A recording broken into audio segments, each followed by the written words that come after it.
Right, good morning, everybody. We'll get started because it's 8 o'clock. Hopefully you can hear me okay. My name is Mark Jeans. I'm one of the directors at Bishopstrow and Padworth, and today's topic is to share with you the plans we've been making, the preparations we've been making in terms of reopening both Bishopstrow College and Padworth College in September, and also some of the study options for the autumn term.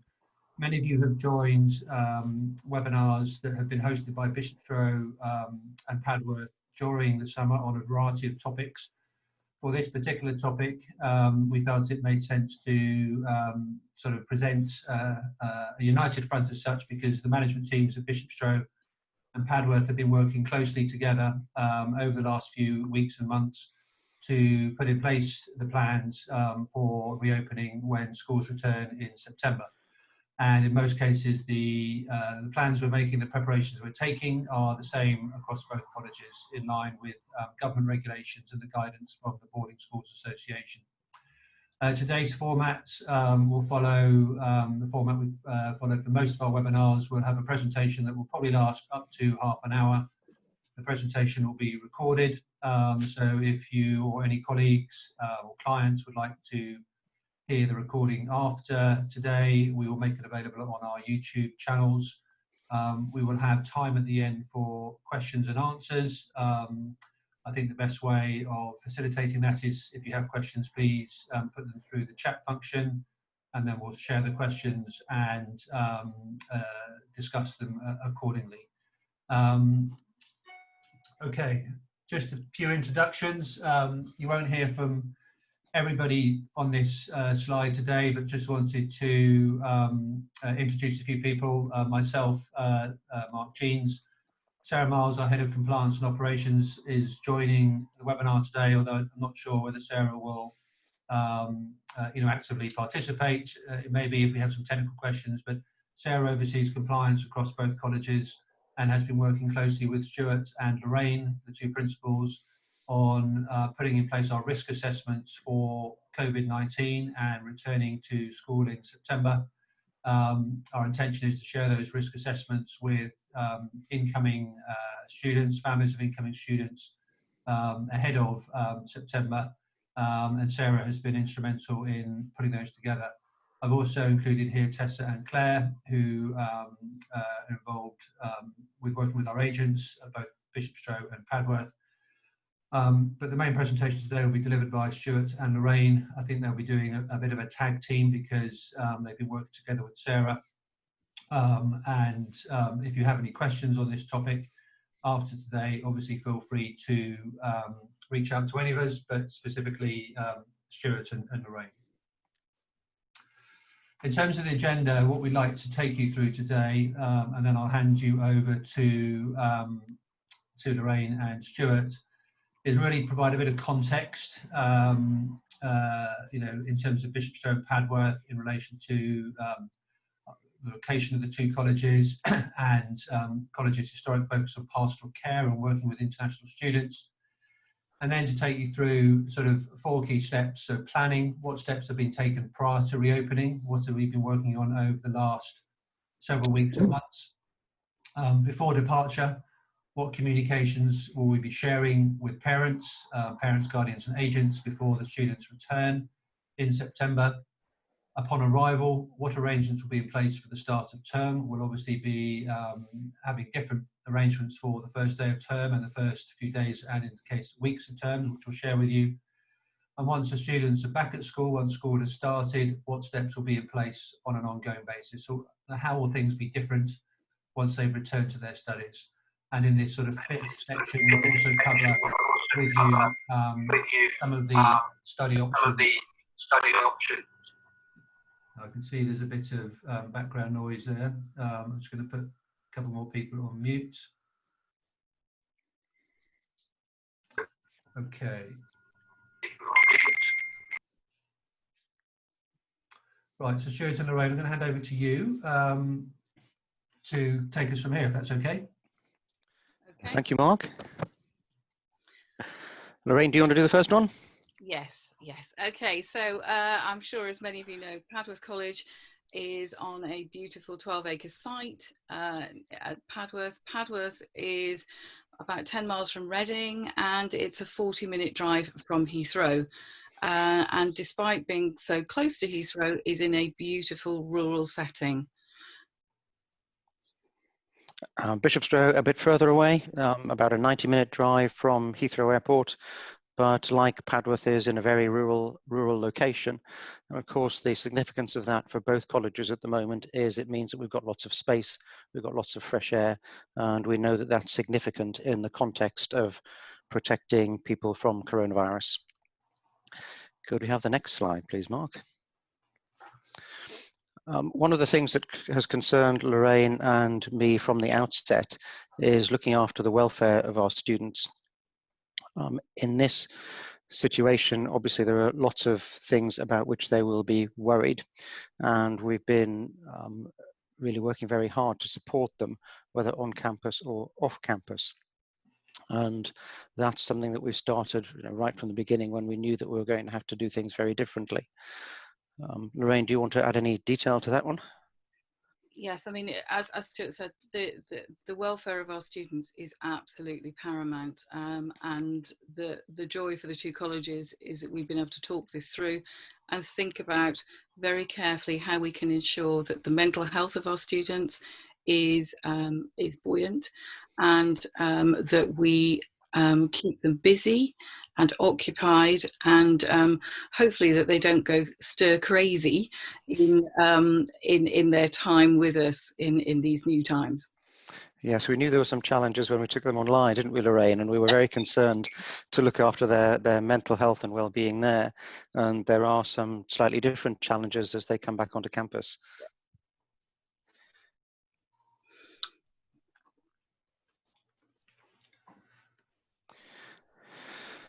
Yes, planning. We've been planning for students coming back really since the outset, and in some respects, perhaps before the outset, because when we were looking at what we'd have to do to keep students on campus before actually everybody had to leave, it was many of the same concerns about what do we do to make this safe.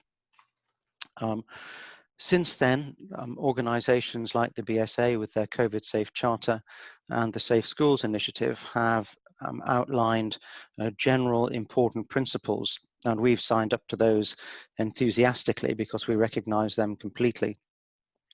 And we're doing a lot of additional things ourselves.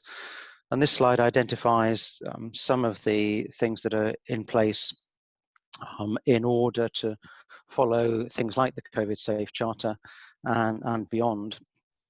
So we are making arrangements for testing students and staff. Both colleges will have a deep clean so that we know that those are hygienically clean before students and staff return. And we will be doing our utmost to make sure that everybody understands what's happening, that they're confident with what's happening, and they know that everything will be well when they arrive at Padworth or Bishopstrow. And of course, the planning is something which is something we're having to look at all the time, because the context in which the plans are being made is changing all the time, and we're following the very best of advice as we do that. We've been in contact directly with Public Health England from the outset, so over several months now we've been getting the best advice from an institutional level, and we've also taken advantage of contacts that we have in Cambridge who are virologists themselves, and they've been telling us, these are the things that are scientifically correct to do. So we're getting some very direct, specific advice. Lorraine, you've probably got some bits to add to that as well. Yes, I mean, it's really, really important that not only are we taking this advice, that the parents and you as agents are feeling secure in what we're doing, and what we want to do is to ensure that the students come back to us and they feel safe and cared for, and that you're all aware of how much thought has been put into what planning we have done, and obviously we are trying to be flexible and dynamic. As things change, we will change, but the basis of what we're trying to do we do not think will change on advice that we've been given, and we're looking forward to their return. Okay. Depart from home. As you're aware, we've taken the BSA COVID Safe Charter and other wider advice. We have been in contact with agents and parents already. We will continue to be in contact with the student and their family to outline the arrangements that we've got, and also to be able to answer any questions that they may have. We have a frequently asked questions sheet, which we believe covers most of the questions, but there are individual questions that families will have, and we are, both Stuart and I, and the colleges in general, are really happy to answer those questions, because actually your questions may be what other people are thinking, and we will arrange to keep informing you of up-to-date changes. We will provide you with obviously information for the arrival procedures. Sarah, Stuart and I are looking at the minutiae of detail of what's happening on arrivals day, and how we collect students safely from the airport, how we get the students into the college, and different nationalities may well have to be treated differently, and there'll be more on that later. Each student will be given a letter, obviously on college headed notepaper, confirming what the arrangements are for their arrival at the college, and this is completely in line with what we usually do as a Tier 4 sponsor, as many of you know. We provide international students with an emergency contact for that 24-hour contact while they're travelling, and but we very much hope that the preparations that we've already done and the information we give you won't actually require that, because we hope that we thought through all of those details. And I think one of the things that comes out of what Lorraine has highlighted there is that we recognise that the support we give is likely to be very individual, because individual circumstances we recognise are going to be different, and we recognise that, and we'll be very happy to support that.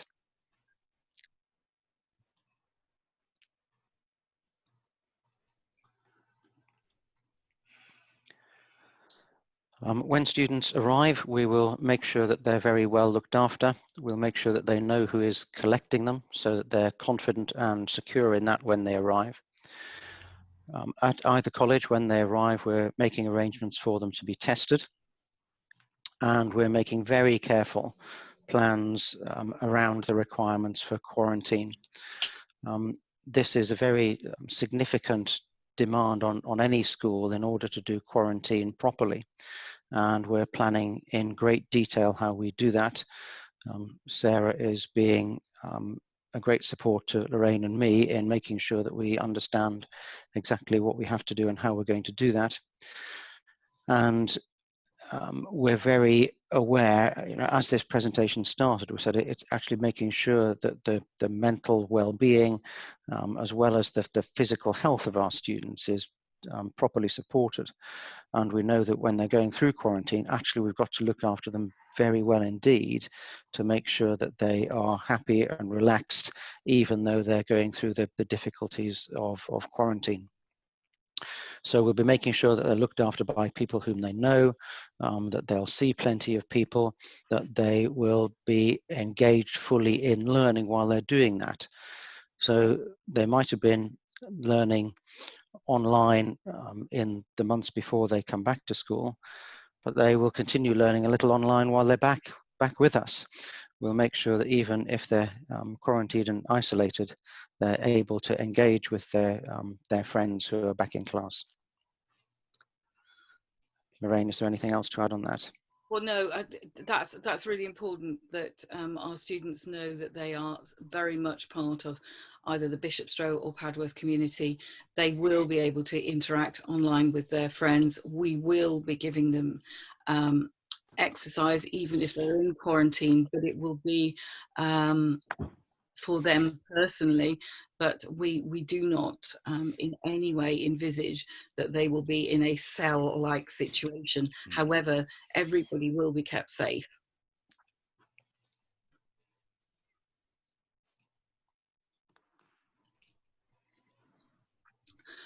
Okay, so how do we actually manage to socially distance our students?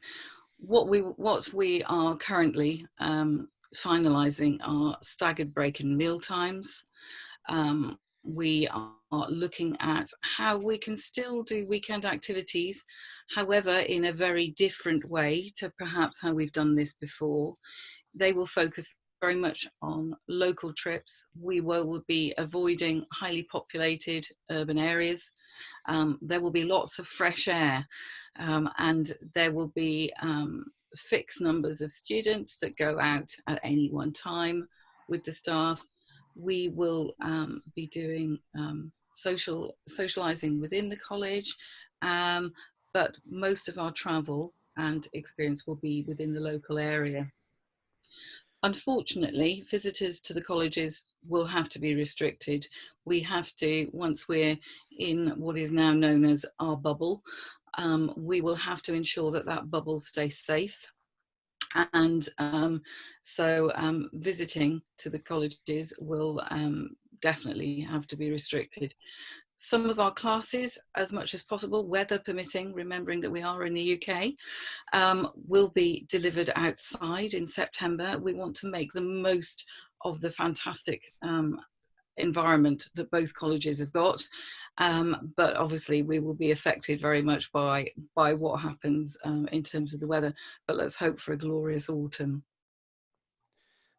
And I think the public health advice and the virology advice that we're getting over and above what most people have access to has helped us understand how we can do this really effectively. At both colleges, because we are effectively full boarding schools, once our students have been tested as negative, then we have a household which we know is completely clear of the virus. And so that means that we can be more relaxed in some senses about the way we manage groups. But nevertheless, we're still going to do as much of the social distancing as we practically can, so that in the highly unlikely event of anybody becoming infectious, then we have again taken every possible step to keep our students safe. And we think that there can be few, not just schools, but organizations generally, there could be few safer places, we think, than a British boarding school in the current scenario, because of that context where we're all together. We are isolated in a sense from the rest of the world when we need to be, and that gives us a huge amount of biosecurity that most of the world can't possibly achieve.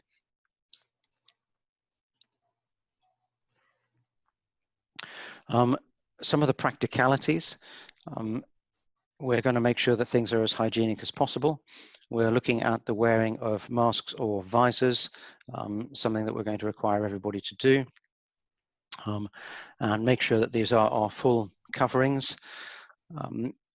Obviously, the usual things, or the things that have become very usual, is to have much more frequent hand washing, and we're going to make sure that there is the sanitizing gel at the important locations around the college, so that students can use this going in and out of each class before they go into meals and when they change buildings. And we're aware that circumstances may change, and will respond so that any personal protective equipment they need over time, we'll make sure that that's available and used. As we mentioned earlier, we'll make sure that things are very clean before everybody arrives, and of course we'll make sure that they stay clean. So in addition to our normal cleaning, there will be additional sterilization going on during the day to make sure that classrooms, labs, and common room spaces are all kept lovely and clean. Boarding accommodation is always cleaned daily, but that of course will have an extra dimension to it to make sure that it's a COVID secure approach as well as normal cleaning.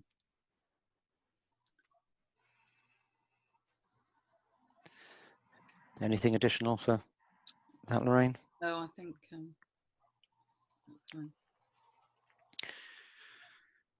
Okay. At school, obviously, as part of our inset and our continuing communication with staff, is that we will train them fully in how to look after students, and ensuring that both of our colleges have the highest standards of hygiene and health and safety. As we've talked about our relationship with Public Health England and other virologists, it's really, really important that we make sure that any risk of infection is mitigated, but also that we still continue to care for our students in a supportive manner, because for them it's going to be frightening as well. I think we need to take that on board, that although all of these measures are in place, that we are dealing with young people who will be very aware of the changes that are happening in the world, and they will need support and care in our changing world as well. Both of the colleges have on-site medical rooms, and the boarding staff in both colleges are first aid trained, and it will be very important that we oversee the medical care of these students continuing as normal on a day-to-day basis, and we will be checking, as we previously said, temperatures, just to look for slight variation, and we will know the pattern of what different students' normal temperature is. We've each got a slightly different normal temperature. Boarders are registered with the local GPs, and we have an excellent working relationship with both of the local surgeries, and we will consult them at any time. I think one of the things Lorraine has highlighted there is that it's a shared responsibility to keep everybody safe, and this is going to become our new standard practice. This is going to be routine. This is going to be normal, and as Lorraine emphasised there, it's not going to be a sense that this is something which feels alarmist. It's going to be something which students are very comfortable with. Staff will be very aware, and staff are very good at training children to do things. That's what we do professionally, and that our students will be relaxed and comfortable in doing these new practices that mean that everybody is kept safe. And part of that keeping everybody safe is regular testing. So as we mentioned earlier, we have arranged for external testing for the virus when students arrive, and we'll do that again as required and make sure that we are keeping people safe and responding very quickly if there's anything which looks of concern. So everybody who's coming and going will be tested, and everybody will have their temperatures checked. And that monitoring process should give us an early warning. If there is something which looks as though there is a possible concern, we will be able to react very fast and minimize the risks. This is something that we've already been doing, temperature testing for staff at Padworth in March as they were coming in every day, and it became part of the daily sign-in for our day staff. And as I said, it's quite interesting how different people have different normal temperatures within an acceptable range.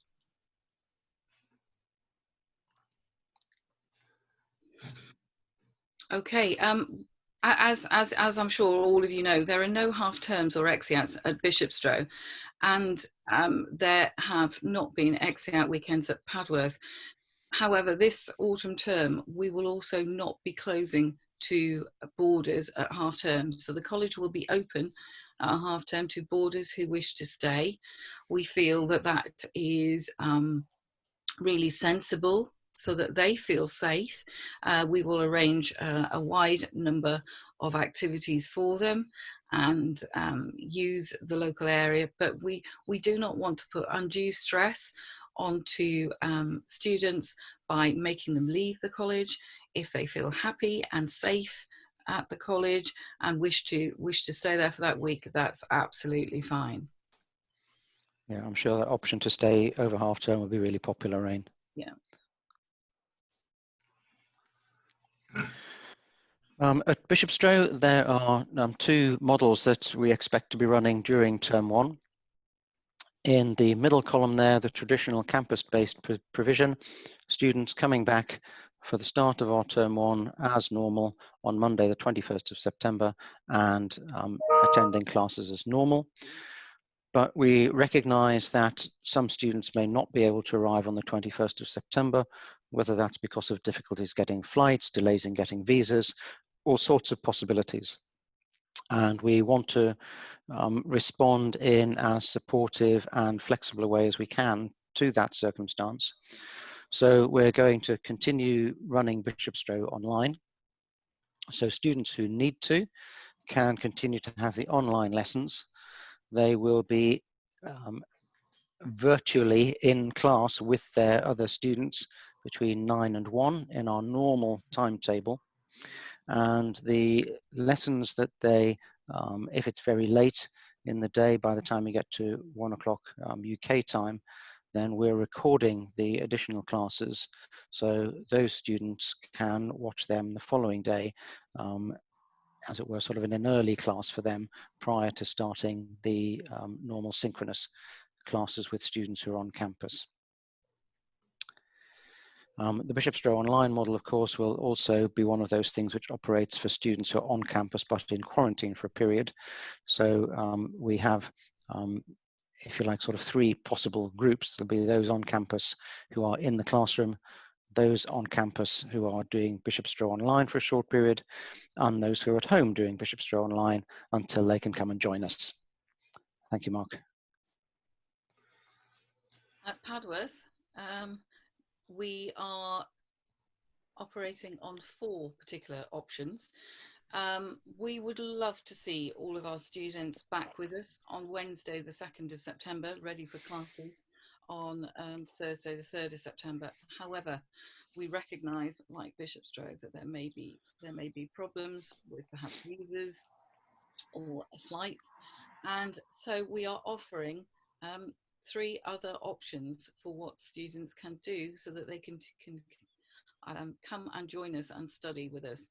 So the second option is that if they are able to join us for Sunday the 4th of October, that they start their studies at home with a hybrid provision. So we've got Padworth Online, and with the students, similar to Bishopstrow, who are studying with Padworth Online will join their classes as normal, but do it online, whereas our students at Padworth may well be online at Padworth to start with while they're in quarantine, and then they will be in class. The next date that students may come to us is Sunday the 1st of November, so they do the hybrid provision before and come and join us then. And finally, there is the option to join us in January. The students' arrival times are set out like this. Not that we're trying to be rigid, but we obviously have to run a completely separate quarantine for our students as they arrive on different dates. So we've sort of pocketed them on different dates so that we can adequately staff and care for the students and have them in a separate area to the other students who are now out of their quarantine and able to move around the college in a normal manner. As it says, there are academic scholarships available for all of our programs, so please do contact us about those. Lorraine and Stuart, thank you very much. I think that was the end of what we wanted to sort of formally present today. Hopefully that's helpful. We appreciate that a lot of the comments are quite high level. That was deliberate in terms of guiding you at a high level at this stage. We're more than happy now to take questions. As I mentioned at the beginning of the presentation, please submit any questions you have through the chat function, and then we'll read the question out and respond accordingly. We will be sharing the materials and a recording of the webinar together with any Q&A that we've documented after this morning. And as I mentioned also up front, we will be sharing the in-depth risk assessments with incoming students, their families and agents before the start of term. The documents we've also referred to, such as Readiness for Reopening and the associated frequently asked questions, are available on our website, and we will share the links when we follow up after today's webinar. I'll stop the screen share. I will monitor the chat, but if there are any questions from anybody, if you'd like to enter them into the chat function, and then Stuart, Lorraine, Sarah will respond accordingly.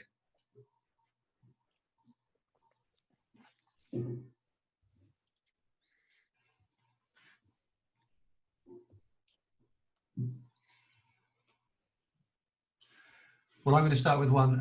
Lorraine and Stuart, can you provide a little bit more detail as to how the students who are studying remotely initially from home, who don't arrive at the start of term, how that experience will be somewhat different to the online experience we've offered during the summer, because we are planning to move things on a bit there, aren't we? Yes, that's right.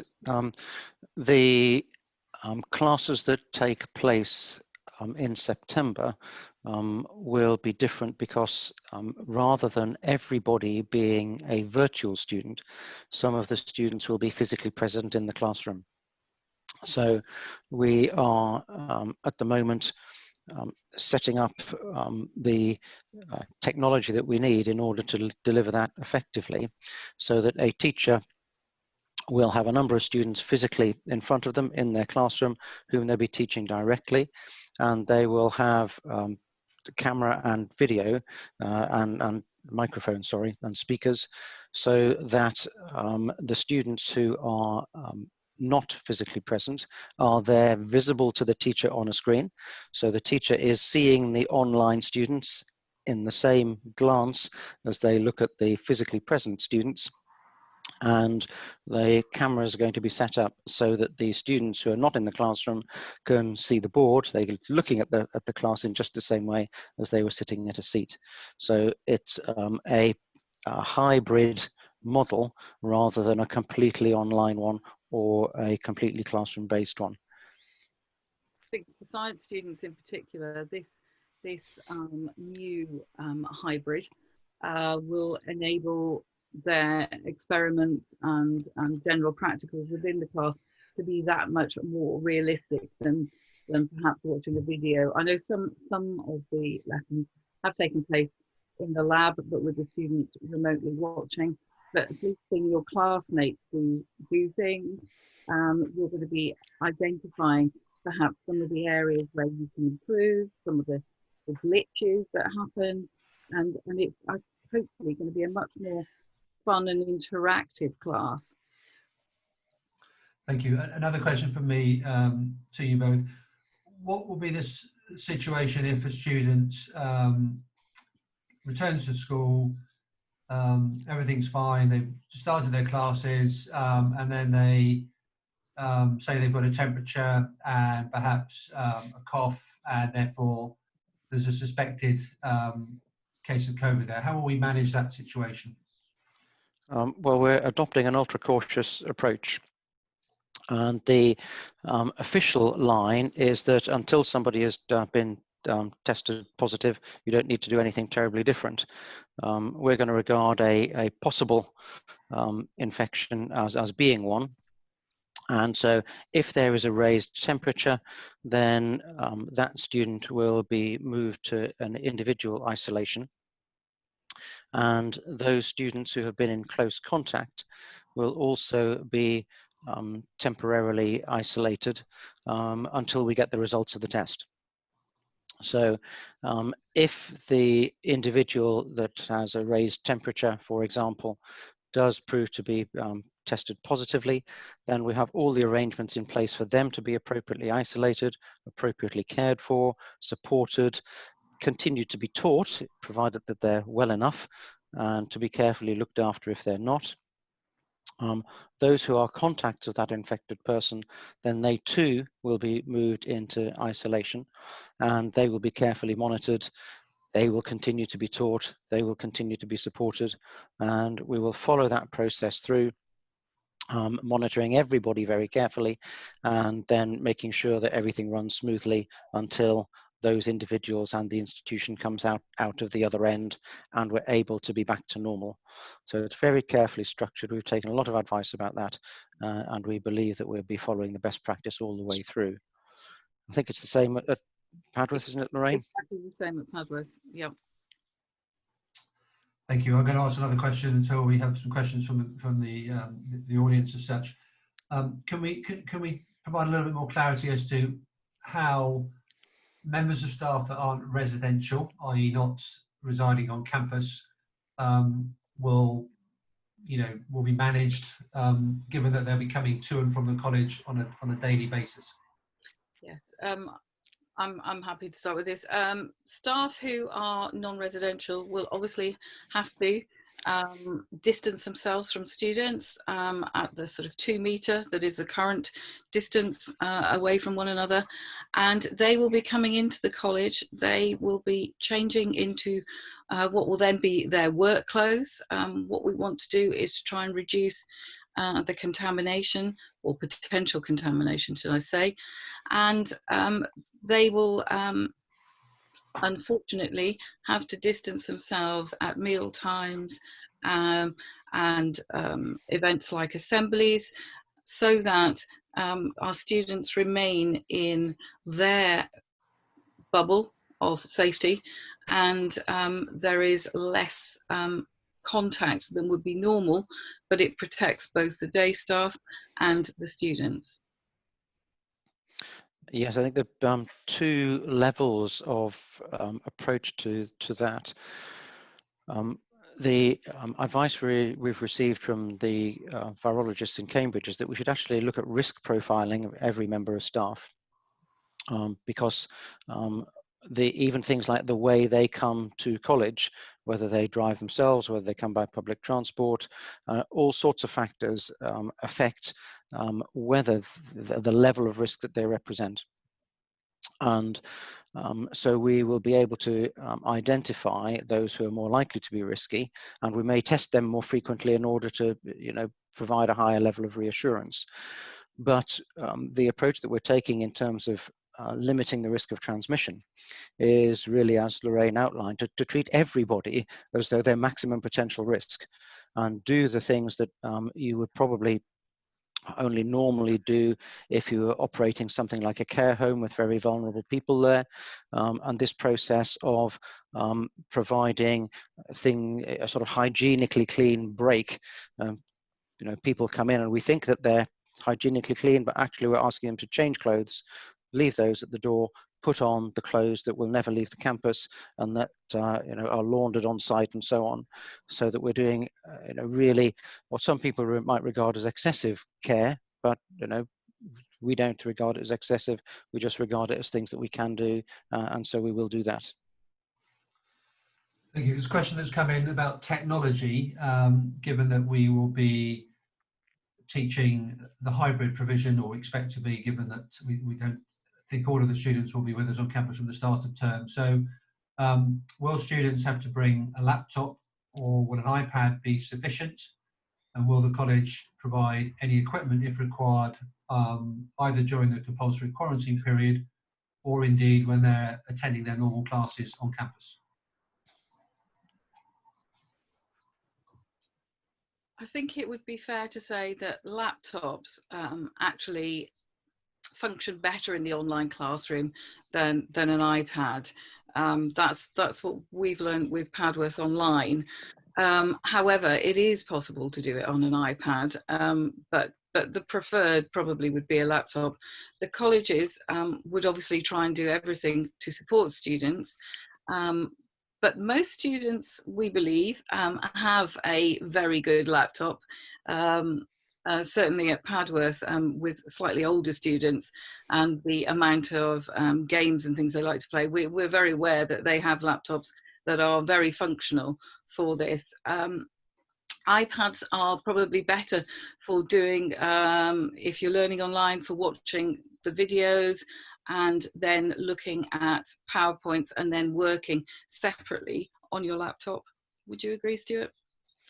I think what we've found, as we have learned what works best, we sent out a revised specification for students who joined Bishopstrow Online in term 4. And the students who arrived new to Bishopstrow Online in term 4 had very few technical problems. Mm. And I think we've learned a great deal about the hardware side of doing it properly, as well as the practice of teaching online. And most students, even relatively young students, seem to have a very high level of technology provision at home. And I anticipate that most of them are likely to have suitable devices. We do have equipment at both colleges that we would be able to lend, provided that we don't have to lend them to every student in the college, because we haven't got enough. But obviously if there are one or two, then for sure we'd be able to help them. What's also happened is platforms like Microsoft Teams, they've also done a lot of improvements, so it's made it so much easier for students and staff to use it effectively. And actually we've all been teaching one another quite a lot as well. We've all upskilled to an enormous level. Thank you. Are there any other questions from anybody?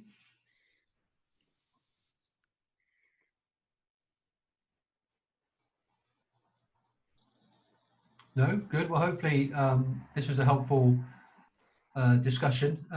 As I mentioned up front, we are more than happy to have follow-up conversations with any parent, agent, student, guardian in relation to the specifics. Both colleges will be sharing more information between now and the start of term. In the case of Bishopstrow, the start of term is not until September the 21st, which is obviously still some way off. Padworth obviously starting earlier, but we will be sharing more details as our plans are finessed over the course of the next few weeks, including those risk assessments. And if there are any other questions, do please obviously get in touch after this morning's webinar, and we'll be happy to respond. But thank you for joining us. Appreciate there's been lots of webinars over the last few weeks and months, but hopefully this was helpful. Thank you and have a good rest of the day. Thank you. Thanks, Mark. Bye, everybody.